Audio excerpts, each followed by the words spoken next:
Hello students, and today we will read our next chapter, A Short Monsoon Diary। यानी कि एक diary के बारे में बताइए, एक ऐसी मानसून के बारे में लिखी हुई डायरी, शॉर्ट डायरी। ठीक है, डायरी क्या होती है बेटा? ये आपने सपने देखा भी होगा। डायरी होती है जिसमें हम लोग अपने रूटीन की कुछ चीज़ें लिख लेते हैं। कुछ लोगों को अपनी हैबिट्स, रोज़ का जो भी काम करते हैं वो रोज़ाना डायरी लिखने की भी आदत होती है। ठीक है, तो हम ऐसी एक डायरी के बारे में, डायरी के कुछ अंश को पढ़ने जा रहे हैं आज चैप्टर में। तो देख लेते क्या है। Before you read, do you know what a diary is?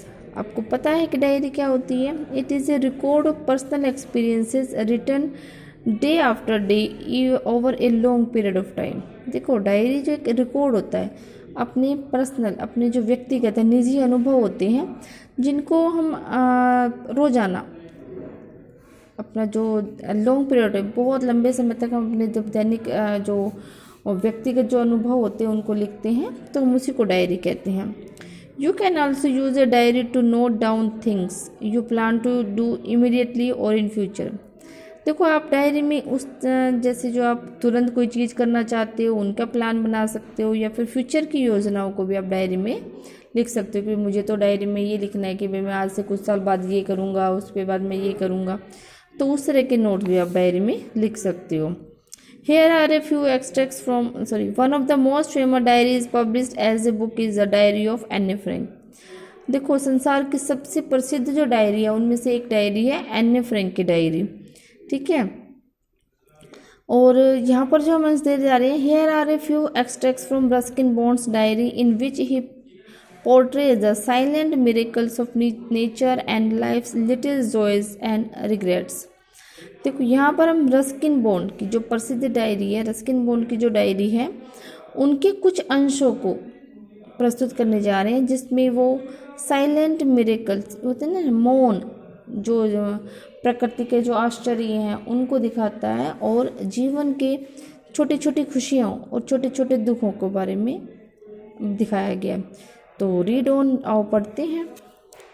On 2020 जून 24 यानी कि 24 June, the first day of monsoon mist, यानी कि मानसून के पहले कोहरे का दिन, यानी कि मानसून जब शुरू हुआ तो उस समय जो मानसून के बाद जो अगले दिन थोड़ा मौसम कोहरे का जैसा होता है, धुंध का, उसका पहला दिन।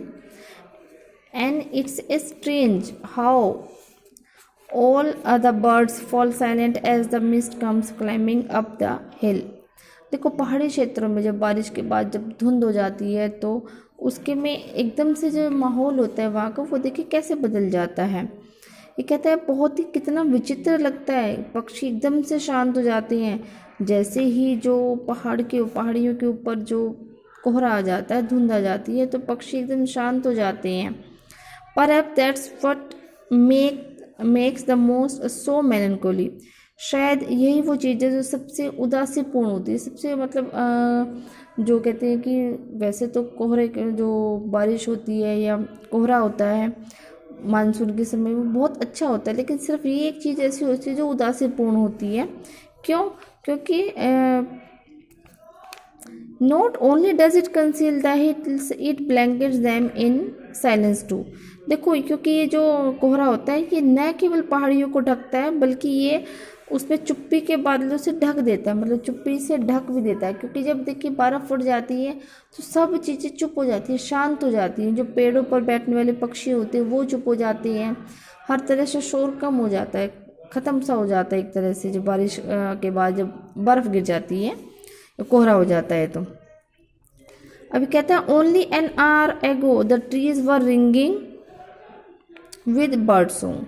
कह रहे केवल 1 घंटे पहले की तो बात थी, पक्षी जो थे उसके ऊपर जो पेड़ जो थे पक्षियों के गीतों से किस तरह से गूंज रहे थे। And now the forest is deathly still as though it were midnight. और अब देखो, जंगल में इतना भयंकर सन्नाटा सा, इतनी चुप्पी सी छाई हुई है मानो आधी रात का समय हो गया हो। जैसे आधी रात में बिल्कुल सब कुछ शांत हो जाता है ना, इस तरह ऐसा सब कुछ शांत हो गया है। Through the mist Biju is calling to his sister. अब इस कोहरे में बीजू नाम का जो एक शख्स है, एक लड़का है, वो अपनी बहन को बुलाता है। क्या कहता है? I can hear him running about the hills, about on the hill side, but I can not see him. अब देखो धुंध है, आवाज़ तो सुनाई दे सकती, केवल हमें वो दिखाई नहीं देता। तो बीजू अपनी बहन को बुलाता है। पोएट कहता है मैं उसे जो पहाड़ की जो साइड है, हिल साइड पर पहाड़ के ऊपर से उसको दौड़ते हुए तो सुन सकता हूँ, लेकिन मैं उसे देख नहीं सकता क्योंकि कोहरा ज़्यादा है ना, इस वजह से। अब जून 25 जून को some genuine early monsoon rain warm and humid and not that cold high altitude stuff we have been having all year. अब देखो एकदम जब शुरुआती जो मानसून में जो बारिश होती है वो कैसे गर्म होती है और बिल्कुल आर्द्र भी होती है, आर्द्रता भी होती है, और ऐसी नहीं होती है जो हम पूरे के पूरे साल इस तरह की ठंडक को कभी महसूस नहीं करते। मतलब एकदम से जब मौसम बदलता है तो हम पूरे साल थोड़ी ना उस तरह के मौसम को महसूस करते हैं। The plant seem to know it too, ऐसा लगता है कि पौधे भी उसको जानते हुए प्रतीत होते हैं। And the first cobra lily rears its head from the ferns as I walk up to the bank and post office। अब देखो जो जब मौसम बदलता है तो पहला कोबरा लिली यानी कि कुमुदनी का जो फूल होता है वो अपना सिर जो होता है ना वो भी घुमा लेता है। जब मैं बैंक और पोस्ट ऑफिस डाकाने के लिए निकलता हूँ ना, तो देखो वो कठोर जो कोबरा लिली है वो अपने चेहरे को घुमा लेता है। देखो ये जो है कोबरा लिली का फूल, इसने अपने चेहरे को घुमाया हुआ है, ठीक है। The mist affords is certain privacy. अब जो कोहरा होता है उसके अंदर अपना आप ही एक सर्टेन एक अनिश्चित गोपनीयता, एक एकाकीपन होता है, उसका अकेलापन, ठीक है। अब मतलब एक एकांतता भी कह सकते हो, अब निश्चित एक एकांतता उत्पन्न करती है। जो मिस्ट होता है उसके अंदर आप देखते हो कि सब कुछ ना अलग अलग सा रहता है।